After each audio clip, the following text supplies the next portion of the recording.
voilà loolu dama ne woon sax duma ci waxaat parce que waxtaan naa def naa ko ci benn vidéo bu mu wax dañuy taxawal benn mouvement bu tudd le mouvement FIP pour défendre le théâtre à mort je pense que nit ñi ñu ngi koy suivre ci réseaux sociaux yi depuis presque une semaine nit ñi ñu ngi koy waxtaanee barki démb ministre de la culture en personne moo utilisé page Facebook am dugg di def ay démenti di expliquer ay affaire di wax ne maanaam lii amul wala di expliquer que ne def nañ ay centaines de milliards ci culture bi ma ne ko bañuñu lool waxuñu état bi deful ci culture bi mais nañu wax lu état bi def ci théâtre bii nga xam ne ñun moom la ñuy def man yàgguma ci métier bi mais minimum def naa 20 ans de carrière donc li may wax xam naa ko lan la ministre bi état wu Sénégal nañ ñu wax lan lañ def ci théâtre à part xaar ba artiste comédien bi feebar bañ naan dee naag deewul ñu ñëw dimbali ko te loolu du ndimbal bu fekkente ne dañu war a xaar ba ñu tëdd suñu lal hôpital ñu dimbali ñu nañu garder seen ndimbal ñun woowuñu leen encore une fois pour ñu dimbali ñu suñu cri de cœur du dara dañu ne li ñu defal cinéma jox ko 1 milliard daaw le président Macky Sall ren mu ne joxaat na cinéma 1 milliard muy 2 milliards musique urbaine yàggul Sénégal rap yàggul ñu jox ko 350 milliards daaw théâtre bi nga xam ne jiitu na indépendance Sénégal laata Sénégal dem indépendance théâtre amoon na Sénégal mais état wu Sénégal nañu wax lan la def pour les hommes de théâtre nañu wax lan lañ def ci théâtre au Sénégal il y a plus de 10 000 comédiens il y a plus de 600 compagnies de théâtre compagnie privée kenn xamul ni mu toll tey boo demee art dramatique théâtre Sorano mën nañ juróom-ñaari nit lañ fay fay soo demee ci ballet national ñaata nit lañ fay fay soo demee ci ensemble lyrique ñaata nit plus de 60 personnes c'est des embauchés art dramatique juróom-ñaari nit lañ fay fay est-ce que loolu c'est normal dañu ne dañu xool ni ñuy traiter les artistes comédiens un artiste c'est un artiste comédien bi nit la dafay joxe dépense dafa am famille dafa am doom dafa am soxna artiste comédien bi dafa war a feebar faju ñun dépassé nañ fu ñu naan aar suñu deret la nekk dañoo toll ci artiste bi métier am di ko fay dañoo bëgg suñu métier di ñu fay bëgguñu ñun comédiens yi pour ñu am xaalis il faut ñu liggéey leneen pour ñu dépense il faut ñu liggéey leneen pour ñu dund il faut ñu liggéey leneen loolu lañ ne dafa war a jeex te mouvement bii ñu taxawal tuddee que le mouvement FIP pour défendre le théâtre à mort loolu moo ko tax a jóg te li ñuy combattre nag dinañ ko combattre jusqu'au bout ba luñ ci góobee gar ko dañu ne ñu allouer budget théâtre mu am fonds d'appui à la création ni ko cinéma amee ni ko yeneen aar yi amee théâtre amee ko noonu loolu la mouvement bi di xeex loolu la ñu am lu ñu ciy wax mais ñu ngi encourager Daouda Mbengue ak le festival de Diender jërë ngeen jëf. waa Sidi wax ji rafet na trop macha allah yal na leen ci yàlla may ndam parce que ñun ñëpp ay artistes comédiens lañ tamit te nga li nga wax day dëgg gu wér péng macha allah rafet na trop macha allah yal nañ ci yàlla may ndam ñun ñëpp ñu am ci victoire. maa ngi tudd Babacar Sy bi. nekk lan. nekk coordonnateur national bu CADA mooy collectif des associations artistiques pour le développement de l'art dramatique. Moi je pense que. dañ koy doog a utal tour officialisé ko waaye yàgg nañ ci combat boobu waaw man Babacar Sy bi pour la première fois depuis que CADA par exemple créé am benn yoon la ma ñëpp gis ma dem télé wax concernant le CADA te Sidi Fall bi moo ko dox waaw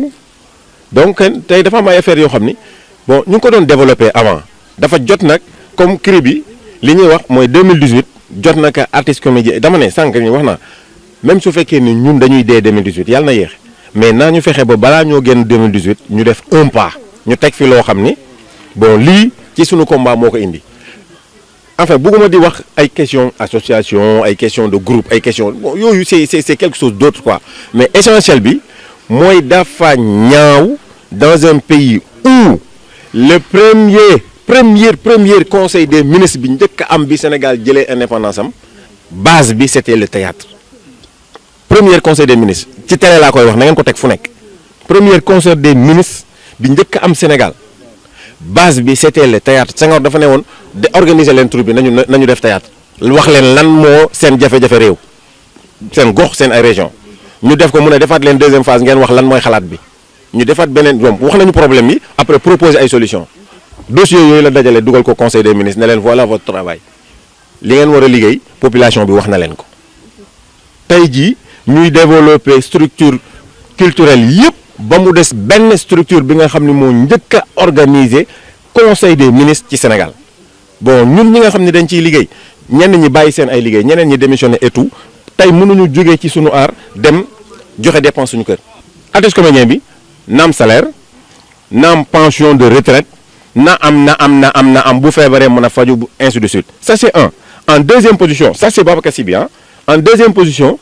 ñi yor ay troupe de théâtre ñu mën a am foo xam ni bu ñu waree def de belles créations ñu mën fa dem ñu subventionné leen ñu mën a tëju génne seen xalaat bon après exposer ko ci réew mi et en plus espace yi nga xam ni dañ ko def c'est des espaces de théâtre bon mu accessible pour les artistes comédiens. Un grand théâtre qui ne fait que recevoir de la musique, de la danse, des concerts. Moi, je pense que c'est plus un grand théâtre. Sorano, bon, xamné tay bon enfin finalement gars yi affaire bi dafa muju nek né bon dafa jot pour ñu wax leen ni ci li ngeen di def tegu leen ko ci ben yoon. Subvention musul am Babacar Sy bi moko wax pour le théâtre à ma connaissance. Il y avait des groupes, il y avait des ONG en quelque sorte. Ay PISIC, ay PASAC mo fi amone ay jamono Abdou Diouf.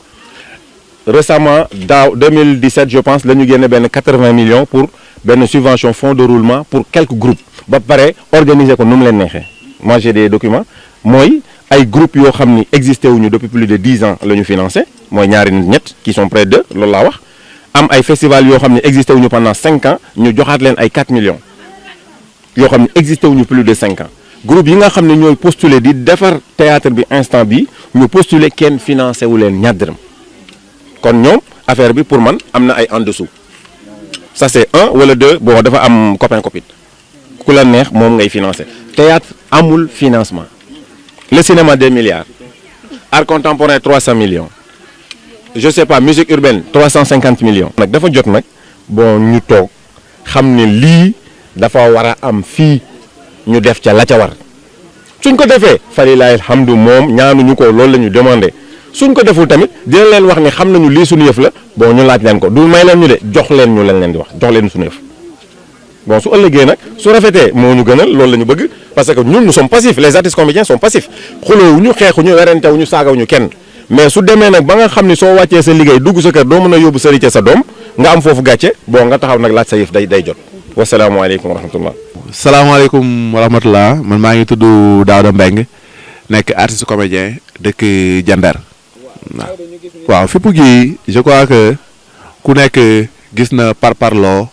ak yaama neex gi nga xamante ni mu nga am ci réew mi ci wàllum culture ñun dañu bokk ci réew mi ñu bañ ba jagleel ñu ab ministère wax ni ministère de la culture dafi nekk pour saytu bëgg-bëgg ñi nga xamante ni ñu ngi nekk ci wàllum wàllum culture moo xam cinéma nga nekk moo xam musique ngay def moo xam théâtre ngay def moo xam rap ngay def moo xam loo mën def ñun ci ministère boobu lañu aaju mais li ñu gis moom mooy dafa mel ni foofu ak xaritoo moo fay dox boo fa amul koo fa xaritool wala koo fa waayool booy def activité duñ la faale mais su fekkee am nga fa ndey wala nga am fa koo xamante ni moo lay jàppale boo def activité ñu ñëw génn jël moyens yi jox la. il faut mu am ñoo xamante ni dëgg-dëgg ñeme nañu laal affaire bi góom bi fan lay méttee pour man loolu la te ñun laal nañ góom bi fa muy méttee dañu kon di ci nekk te ñaanal yàlla wër réew mi combattre li institut bi xamante ni mu ngi am ci ministère de la culture ak ni ñu koy doxalee ko. waaw sama dernier mot mooy di woo artiste comédien yëpp fu waay nekk ci Sénégal nga xam ne suñu combat du combat personnel combat boo xamante ni combat wu réew mi yëpp la combat wu artiste comédien yëpp la kenn ku si nekk bu fekkee jàpp nga ni ñu ngi lay def lu dul yoon wala yaa ngi def activité te sa mairie wala direction des arts wala ministère jàpp ci ni mu war a jàppe ñëw fekk ñu si combat bi ñu ànd xeex ba jot suñu gëdd. mouvement FIP pour défendre le théâtre à mort parce que gis nañ ni jamono ji parce que déggin la laaj waxin déggin la laaj su ne mouvement FIP pour défendre le théâtre à mort waaw déggin la laaj parce que théâtre am na côté bu dee am na bu deewul am na côté bu war a dund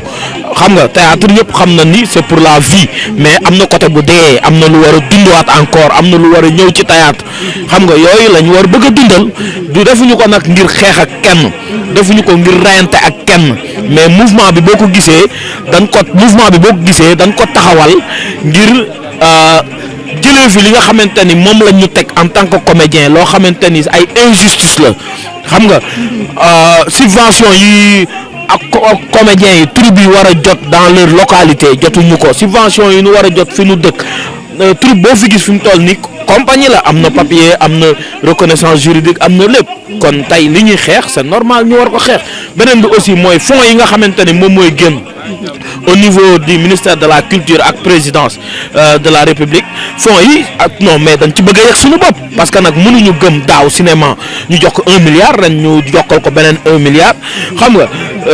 ñu defaat beneen fonds boo xamante ni c'est pour musique urbaine ñu jox leen 300 millions xam nga ñun comédiens yi xam nga ñu ñuy jox ay 80 millions noonu waxante dëgg ci association yi ñu yor ni mu bëree Arcos rek c'est une grande association Arcos ñaata la am 4 millions est-ce que loolu c'est normal loolu c'est pas normal noonu waxante dëgg